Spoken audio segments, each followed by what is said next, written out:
Hello again, friends. It's Tyler from Rehab to Fab Designs, and welcome to another edition of our DIY home renovation, Mountain Cottage Edition. Today, in episode 14, we are going to be working on an accent wall in this master bedroom. This was our inspiration photo, and this is my wall. Nailed it. In our previous episode, I went over how I decided on the design I wanted, placement and layout of the design, and how we prepared the wall for the design to actually be implemented. This episode will show you how we did it. You're going to need some 1x2s, some liquid nails, some 1.5-inch nails, and a caulk gun. Hey, it's Tyler here from Rehab to Fab Designs. We're back on another day. We're going to start working on our accent wall here in the master bedroom. I don't know if you can see it very well. There's a glare, but we've got it all marked off with pencil. And I used a ruler to mark the mountains. So you can kind of see it there. There's a glare from the window, so it's not that great. I would tape it, but we've got fresh paint on the walls, so I don't want to mess the paint up, even though I'm going to paint over it. But we've got it all marked off. We're going to start cutting our wood today. We're using, I think I got 1x2s raw wood. I'll show you. This is what we're using. So 1x2 in raw. I didn't get primed in these. We've been using primed wood everywhere in the house for our trim that we put up for wainscoting and whatnot. But this is going to be painted a darker color. Those other walls we painted white, and this is going to be a green, so I didn't really need it primed necessarily. So we're going to start cutting these in the angles where they come together and start putting them on the wall with our liquid nails, and then we'll get ready for paint. Here's my hubby, hard at work, measuring for our cuts. Okay, so we got our first 2 cuts here with our pine 1x2. We are cutting one end on an angle. So this is cut at a 45-degree angle, and this will actually go on the baseboard. The part that's going up top is going to be just flush.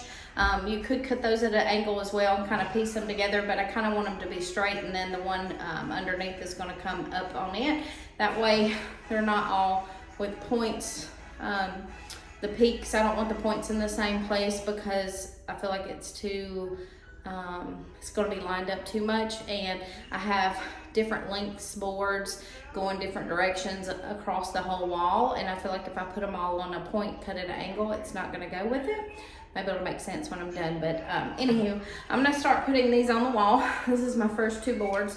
I'm using liquid nails and a caulk gun to apply it. This is the one I have, if you can see it. So I'll just squirt this along the back of the board and press it into place, and then we have the studs marked. We went across the top of the board above where we're going to be putting these. That way we know where the studs are, and then we'll come along with our Ryobi airstrike and shoot those into place. So, as a reminder, we did pre-mark our wall before starting to apply any of our boards by actually drawing out each line on either side of the board and where they would go on the wall. If you do not do this ahead of time and just get kind of a generalized layout of where you want your boards, you definitely need to make sure you're using your level and your angle finder or your square so that you can make sure your boards are straight and your angles are tight. If you're going to do it the way I did, you're already going to know exactly where each board is going to go. Since we already know, we are confident in where we're putting them, we're going ahead and applying our liquid nails to the back of each board and then applying it to the wall.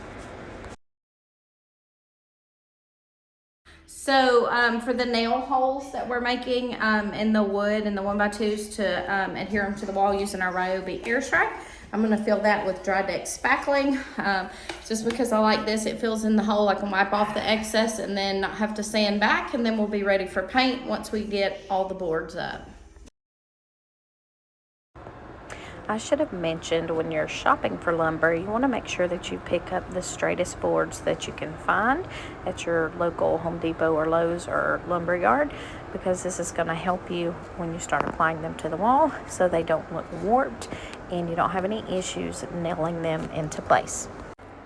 Also, when putting nails into your board to adhere them to the wall, make sure that you are shooting them into the studs behind the drywall. If not, your board is not going to stay in place. We took so many photos and videos while doing this project that my 22-month-old learned how to say cheese or cheese while we were filming. Say cheese. Cheese. Cheese. Yay! Perfect fit. Don't forget to compliment your carpenter. Good job cutting, Daddy. So we're using the triangle. What's that thing called? So we're using the square here that ironically is the shape of a triangle to be able to hold our place. So he's putting it on the wall to hold it and then using the tape measure to hold it in place and measure the lines that I drew previously on the wall. That way we know how long to cut each board.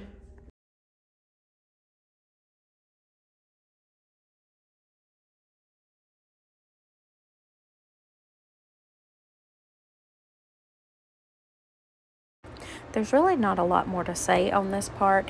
We just continued on taking each board that we cut as we went along, putting our liquid nails in the back of it and then placing it on the wall. And once we had it in place, using our Ryobi Airstrike to nail it into place into the studs. It is important to step back frequently as you're working to look at it and make sure it is lined up and straight and you still like the design layout. And it is looking so much better now that we are getting some of those double boards in place.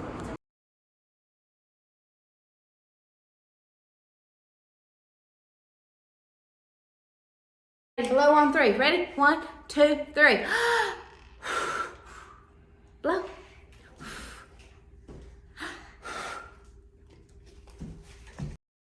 FYI, he blew on the nail gun as soon as I turned the camera off. Okay, so here's the accent mountain wall. I am coming through with my sanding block and sandpaper now to sand off the excess putty, also to smooth the boards because we don't want anybody getting splinters. We don't roll like that, and that's what it's looking like. As always, we work best together as a team. So while I was coming through and sanding the boards to make sure there were no splintered areas or rough areas on it, my husband was coming behind me with the caulking gun and caulking on both sides of every board to make sure we had a nice tight seal. Hey friends, it's Tyler here from Rehab to Fab Designs. We are up at the cottage again in Clayton working on getting this house ready for short-term rental. We got our accent wall done in the master bedroom yesterday. I say done, we got the wood up to mimic mountains, as you can see here behind me. So I'm gonna start painting it today. I'm using Sherwin-Williams. I got paint all down the front, so you have to excuse that. Super paint, paint and primer in one, interior acrylic latex. I will say, I'm not sure if I love this paint. It peels pretty easily, I have noticed. However, I do like that it doesn't smell as bad as Behr. I typically use Behr paint because we have a Home Depot right next door to us. And it smells a lot worse, truth be told. Anyways, this is a color called Privilege Green. It's a kind of a light colored green. I was looking at one called Avocado, maybe? I can't remember. Anyways, but I didn't see it there when I went and looked at samples, and I wanted to hold it under the light with the wall color to make sure they coordinated well. So I ended up going with this because it worked well. I have my Wooster Pro 2.5 inch angled brush that I'll use to get along the trim of the wood so I can get down in between that. And then I'm using a 3/8 of an inch nap roller from Sherwin-Williams. It's white with blue stripes, as you can see here. I'm gonna put the majority of the paint on the wall with this, and then I'll use my brush to get along the wood trim. So I put my time-lapse video on time-lapse here, so this YouTube tutorial is not so painful to watch.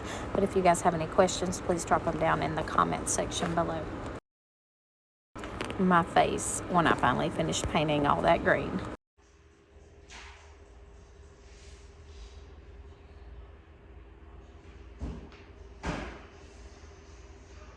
It's still drying, but it's gorgeous. Here it is, all finished up. I hope you guys love it as much as I do. I am super happy with the way it turned out. I think the color is gorgeous. It's going to go great with the other colors in this house, in the flooring and also in the master bath. We appreciate you guys watching as always, and please remember to give us a like, drop any comments or questions you have, and be sure to subscribe to our channel, and stay tuned for our upcoming videos on the other makeovers up at this house up in the North Georgia mountains. Thanks for watching. Happy painting and DIYing.